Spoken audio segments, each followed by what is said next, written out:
This is one of the rarest paintings in the exhibition, one that only the visitors of the Narodny Gallery in Prague have the pleasure of seeing. This piece was bought in 1911 by Vincenz Kramar, one of the first patrons of Picasso, from Daniel Henry Kahnweiler, Picasso's newest art dealer.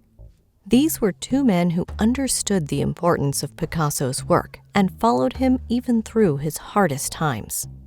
In 1910, Picasso spent his summer in the small village of Catalunya at his friend Ramon Pichot's home.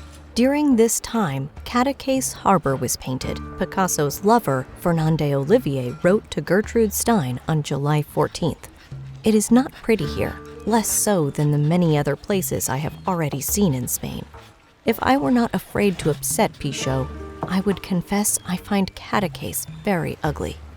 There is nothing but sea, thin mountains, and houses which resemble cardboard.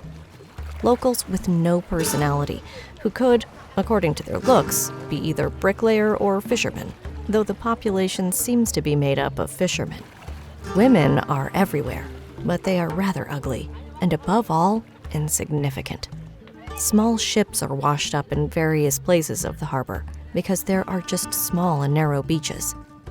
Reacting to Fernande's lack of enthusiasm, Picasso feels downtrodden.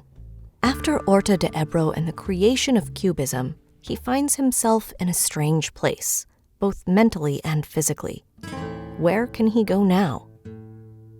Picasso is careful not to destruct the subject matter too far, worrying that it might confuse the viewer and make his art hard to understand.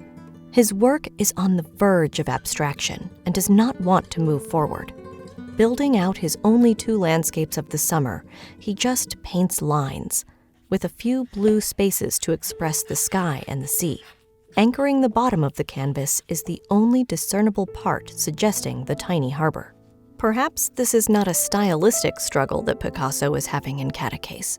He is reacting to this place, to its plainness, to its aridity and barrenness, much different from the picturesque village of Horta, or the richness of Serres, the Catalan village he will paint the following summer. Picasso never returns to Cadaques and prefers other places. Just as when he arrived, he was very isolated and poor, and soon came to the end of his resources. Years later, Cadaques became Salvador Dali's realm and a fashionable and prominent place to Spain.